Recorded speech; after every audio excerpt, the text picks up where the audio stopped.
Hello and welcome to episode 3 of Michael and Mom Talk Cancer. I am your host, Michael. And I'm Ashley. I'm his mom. Thank you so much for joining us again. Yeah, seriously. Thank you guys so much for listening. The support has been amazing. Literally, we love you guys. Thank you for listening. Yes, we've gotten great feedback and we still have so much to share. So thank you so much for tuning in again. In this episode, we're going to be talking about the bone marrow transplant. Yes. Dun, dun, dun, dun. So we had a bit of a difficult time explaining this one, but basically my doctor told it to me in the simplest of terms. Do you remember, Mom? I do remember. So Dr. Galvez came in and he explained to me that I needed a bone marrow transplant, and the main reason why was because the type of cancer that I had, the only way to make sure it wasn't going to relapse or give me the biggest chance of it not coming back was through a transplant. Because if you don't get a transplant and you get this cancer into remission or no evidence of disease, it can still hide out places and come back super aggressive, and that's just not something I wanted to take a risk with. So he explained the bone marrow transplant to me like this. He basically said what they're going to do is eradicate my old bone marrow through chemotherapy and through radiation. And after they completely eradicate my old bone marrow, they are to replace it with a new bone marrow. Eradicate. He sounds so official today. Okay, well, I'm trying my best here, Mom. Okay, so yes, they eradicate my old bone marrow and then they replace it with a new one, which the goal is to get a 10 out of 10 match. And the best way to get a 10 out of 10 match would be from a family member. But unfortunately, none of my family members were 10 out of 10 matches. Yeah. So we went on the registry and thankfully found a 10 out of 10 match from Europe who was willing to donate their stem cells to me. And basically what happens is these stem cells are infused into me, and over time my body will learn to accept these stem cells, and it will hopefully become my new bone marrow, cancer-free and fully functional for the rest of my life. Yeah. 2 sets of DNA, not bad. Yeah, it's pretty cool, you know? Yeah. So you started out though, so he went through his 3 cycles of chemo that we talked about. Then you had to do radiation as well, right? Yeah, radiation before the transplant. So that was like for about 4 days. Do you remember that? Yeah. We were admitted to the hospital, and then you spent the first 4 days that we were admitted on this routine of waking up at 5:30 a.m., going, because they can't do radiation at Nicholas Children's. They just don't have it there. So the only place they could do it is a hospital that was about 15 minutes away called Baptist.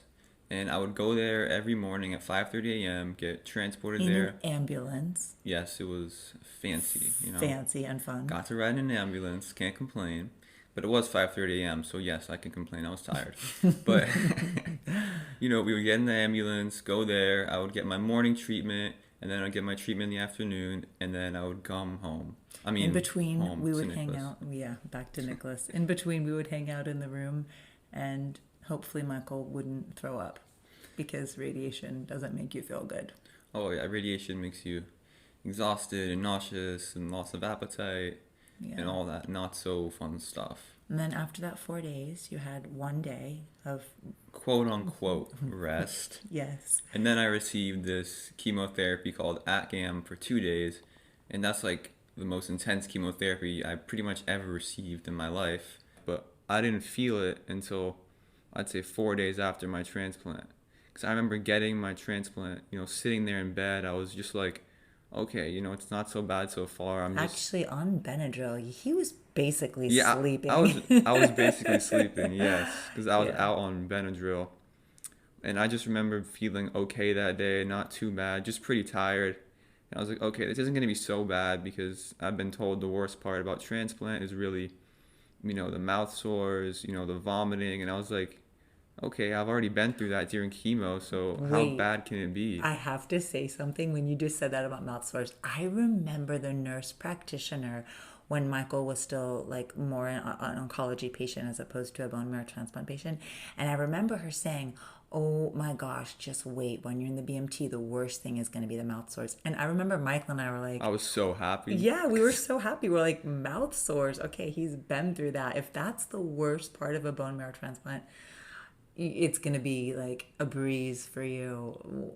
We were wrong. That's all I'm gonna say. Yeah, and let me tell you, those mouth sores, they put me on an IV drip of morphine 24/7 because of those mouth sores being so bad. Yeah, because it's not just in, so think about they're in your mouth, but it goes down, it went down through his throat, it goes down through your whole system, and so it comes right out the other end. So he literally had mouth sores From head to from toe, head, yeah. literally. And it was, I'm not going to describe it, but it was a very painful process, just going to the bathroom every day and little things like that that you don't really think about would be difficult for sores like that, but it really is. And it made life in transplant so hard. And, I just remember being there with these mouth sores, and I would wake up in the middle of the night and I would try to just swallow, and I would be in so much pain that I would have to click my morphine drip to give me a push of morphine because every time I just swallowed, my mouth would hurt so much.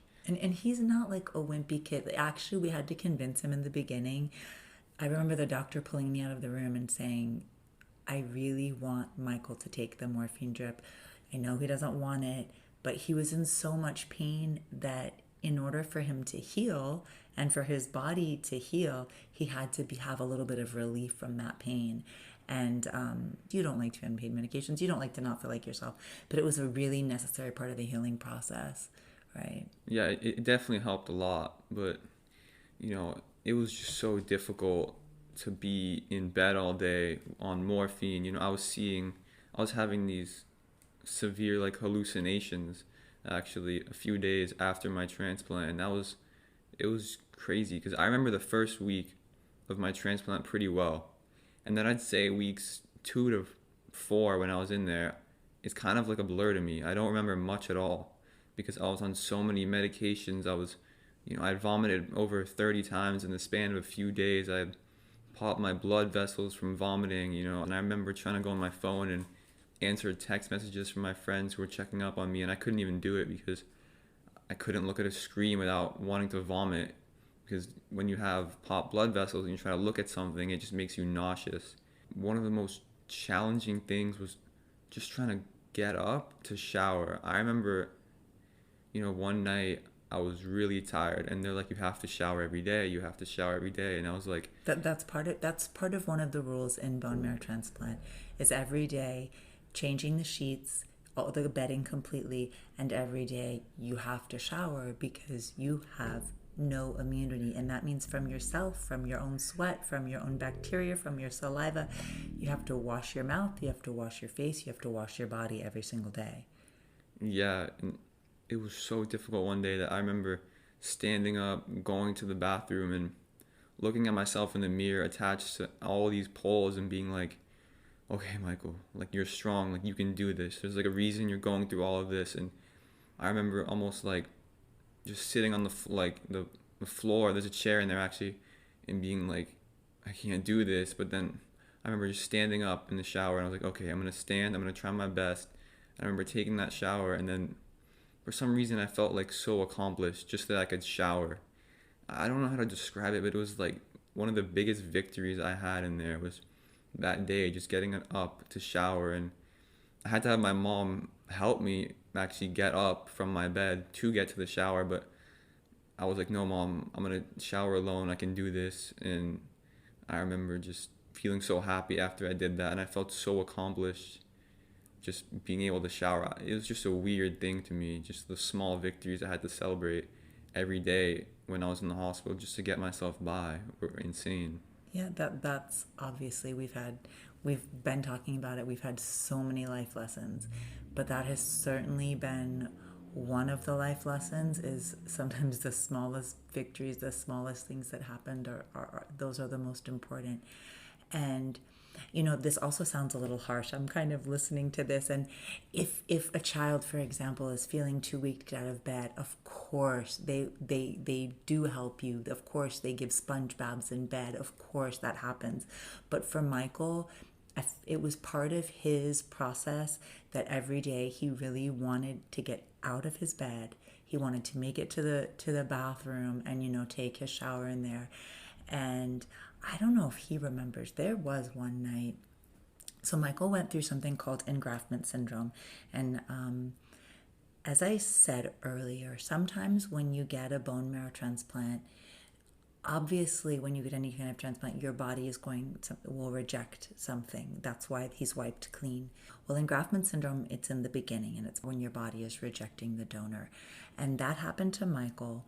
And when he was talking about hallucinations, I remember very clearly that night he started everything started swelling up a little bit, and they were worried because his when you start swelling too much, that means your intestines, that means your lungs, that means everything, all of your vital organs are swelling up. And I remember even that night, which was a night that if I'm honest, I was not sure that he was going to make it through that night. Even that night, he had me help him. That night I did stay with him in the shower. I don't think you remember that, but I did. He had me help him. We went into the bathroom, cleaned him. I got him back into bed and did a lot of praying that night. And he did make it through morning, and that was one of your next times that steroids saved your life, because that night they started him on another high dose of intravenous steroids. Yeah. Don't know if you remember that. I don't remember it exactly, but I do remember Dr. Gavez walking in and explaining that I would need to go back on steroids and at a higher dose through the IV. But to be honest, those most intense weeks I look back on, they're more of a blur just because of how everything was going. It was so, I can't even explain it. All I remember is just, the hallucinations. I remember I would be talking to somebody that was not in the room. I was like, Mom, why is my grandpa here? Like, what is he doing here? I would be on my phone and I'd be playing a game on my phone, and then I'd open my eyes and I'd be just holding my hand up, pretending like I'm on my phone. Yes, And I, it was definitely scary. I mean, I would look over at him and he would be doing a pantomime of eating food. I would see him like as if he were holding a fork and putting food in his mouth or swiping on his phone, and there'd be nothing in his hands. And his hallucinations were so strong that it was, manifesting physically.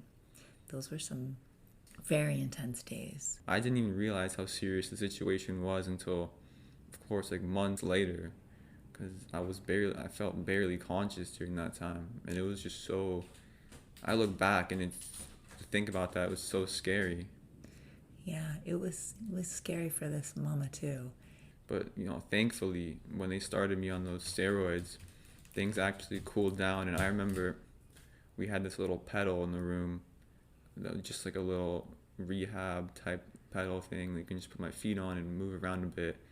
And I would do that when I started the steroids because I was starting to feel a little better. And then slowly I began getting more out of bed and walking around a little bit. And that was when things had started to turn around. And I was pretty conscious. I still had a lot of pain, but I was being weaned off the pain medications. I was having talks of going home in about 2 weeks. And I remember just being like, okay, hopefully all this is behind me now. I can start recovering and grafting now. Yeah, that was the biggest thing, was that waiting for the bone marrow to do what they call engraftment. So basically what happens is when you get the cells from the donor, it's like Michael said, you get an infusion. It looks like you're just getting blood, like and but little by little, that blood, those specific cells from the stem cells, they make their way into your marrow. And they can tell this when they do their every single day. They do what's called a CBC, a complete blood count, and little by little you would see his numbers. Like white blood cells would be 0, 0, 0, ANC 0, and then finally one day there's like that 0.1, and you're like, oh my God, he's got 0.1, and it was this like amazing thing, like watching it happen.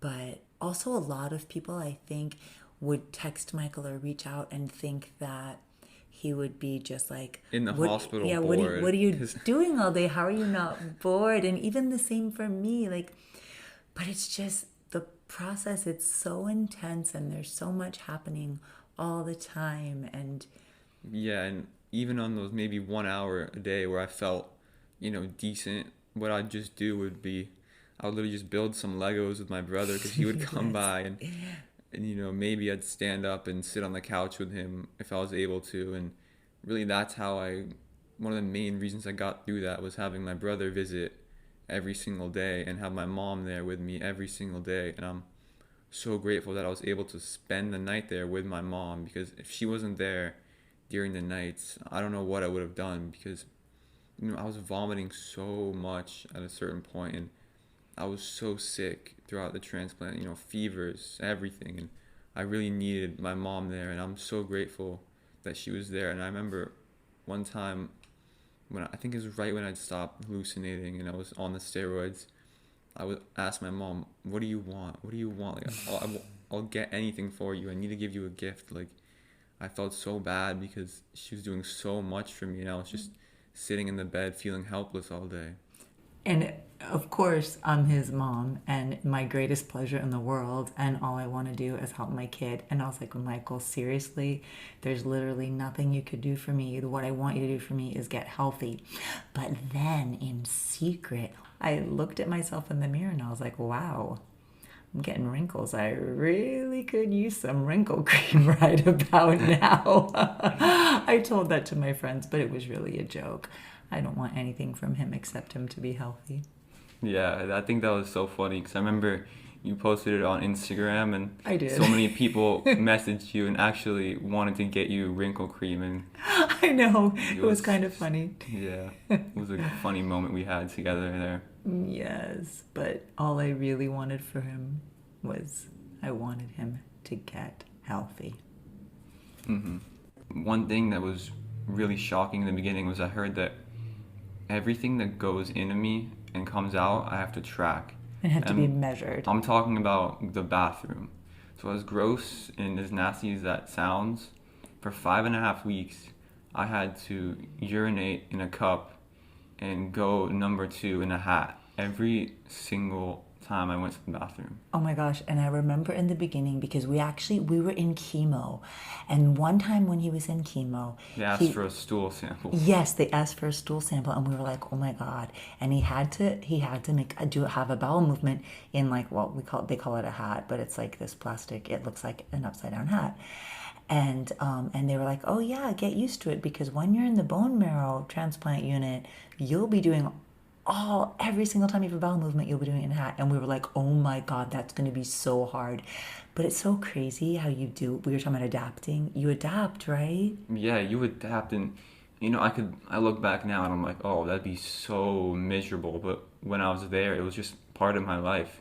One thing I remember is just everything in the transplant was so intense. Like every single food I ate, every single tiniest sip of drink that went into my body, I had to tell them, and I tell them exactly how much. Everything was documented and charted and listed everywhere and told exactly to my doctors. Yeah, That's because how, yeah. they kept balance. So for example, if he drank a certain amount of fluids and he only urinated like less than that, then he would end up with his favorite medication, Called Lasix. Lasix. Yeah, Lasix is not a really fun one. It basically makes you go to the bathroom nonstop, and I'm talking about peeing, not stools or bowel movements. And it's annoying. It's very annoying when you Because get Lasix. yeah, it would last for about 2 hours, and during that 2 hours, literally, like every 5 minutes, he would have to pee. And the nurses, even though in the ratio in the bone marrow transplant unit, it's either one nurse per patient, depending, or two, but still, they weren't in the room like every single minute. So I would be documenting. Do you remember we had a whiteboard, and I We would had a whiteboard measuring the and I would write liters down. of urine that I would give during the day, and Yes. it literally was our life. It was just normal. It was just, how much was that, Michael? And Yeah. then it was just our conversation with my E- mom every day. So there you Exactly. go. You too. Gosh, adapting is like our word for the day, but that's really what it was. And you just kind of get used to it, and it's amazing. I'm just going to say this really fast because I thought this was funny. I remember before going into transplant asking some of the nurses, like, doesn't that gross you out when you have to like measure stool and everything? And None of them, not like one of them. Some of them would get grossed out about vomit. Don't you remember Yeah, that? some of them would, They'd be like, but vomit is so much worse. And I'd be like, really? But I guess I kind of understood in the end. me too. It's just crazy. We also got really close to your like bone marrow transplant doctor and nurse practitioners. I was so surprised at how much time they would spend coming in, talking to us, explaining what was going on. Really, I've never seen care like that. They would an hour they would come in and explain what was going on with Michael's body, like literally every day making rounds. They would take so much time. I was so blown away by that. I'm sure you were too. Like we really understood so much of what was going on as opposed to being in the dark and just treated. I feel like we were like partners with them on what was going on, and they were so encouraging about Michael keeping his chin up, Physical yeah, physical and physical activity as well, activity. I think was huge. It was huge, and I know Michael keeps saying that it was really hard to get out of bed, but he really, literally did make that effort every single day. At some point, even his lowest of low days, of somehow like getting himself out of the bed. On the days he was feeling better, he would walk around the room. I remember it was probably about a week before we went home that they let you take a walk outside. Yeah, Yeah. yeah, Oh my wow. God. I remember because I'd been in the hospital for about 4 weeks in the same exact room, no air. My doctor was like, "Okay, you have enough immunity if to go outside. If you just wear a full gown, you put on gloves, you put on a mask." I basically had to put on like a whole hazmat suit, and I remember the More like a surgical suit, but yeah, yeah, well, close, close. close enough. And I remember the child life specialist, she took me outside for the first Ellie. time, and I was tired because we had to walk to the elevator, and then take the elevator downstairs, and then walk outside, and that was like it felt like a marathon for me, and I'd never felt so weak. Like I was like shocked by how weak I got, just from those 4 weeks in the hospital, because considering what the walk is now, it's a short walk to get to the elevator, and it's a short walk to get outside from where I was. But at the time, like that, like left me winded, and I remember her asking me, "Oh, are you okay?" And I was like, "Yeah, I'm okay. I'm gonna push through this because I need to get some air," and it was so worth it. Like I just remember, I took off my mask outside, and I just took the biggest breath of fresh air ever, and that was just one of those moments where I felt like just so at peace and so like, okay, there's light, there is a positive to this, like I'm coming through on this, like I'm improving every day. And that was one of those life-changing moments that I'm never ever going to forget, because it truly was just magical, and it felt so unreal after being in a hospital room that's completely sanitized, completely sterile for 4 weeks. Oh, I remember, and of course, my perspective. I'm not inside of Michael's body, but from my perspective, I took that walk with them, and I was outside with them. And I remember watching Michael, and I remember telling him, I'm like, take your mask off and take a breath. And I remember when he took off his mask and he took that breath in, I felt like, I don't know, like which is one of like the biggest high in the world. That is as trite as it sounds in the cliche. It was just like one of those best moments ever that makes you appreciate just taking a breath and being alive, because I was not sure I was going to see Michael outside and breathing, in the air. And it was just beautiful. And the most fulfilling thing ever. I think one of the most fulfilling moments, it was up there with giving birth. Yeah, because I was literally given a new birthday, a new life with this transplant. And October 27th, the day which I received my transplant, is my new birthday. It's literally a chance at my new life. And it's crazy to think about the fact that, some donor, some random person from Europe gave me their stem cells, and that's the reason why I'm here today.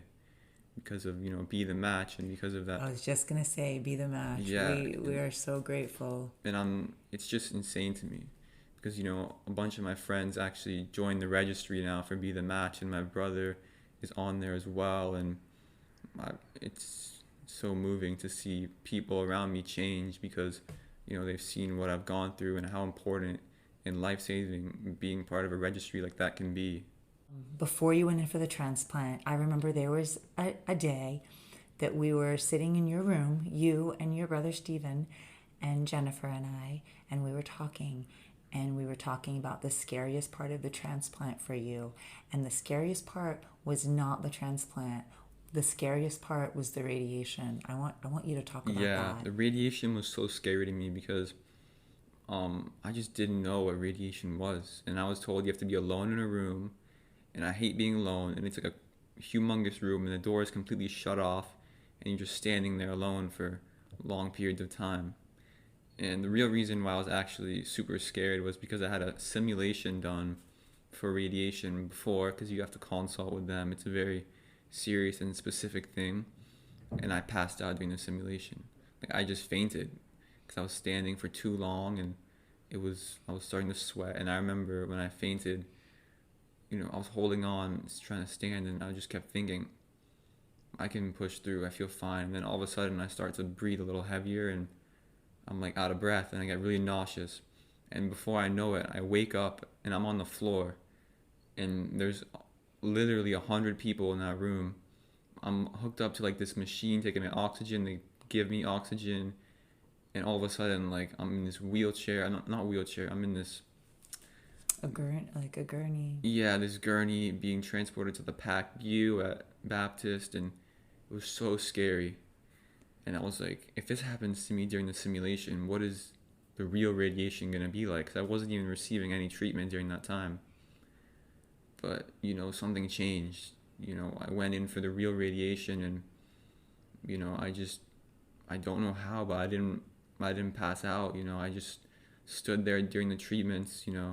They let me play music actually on a speaker, and I think that was the most important thing. Was I was in there alone in the room, and my music was playing. So I made a specific playlist that was super, you know, emotional to me and motivational at the same time, so that I would kind of be distracted by the music but also pushed by it.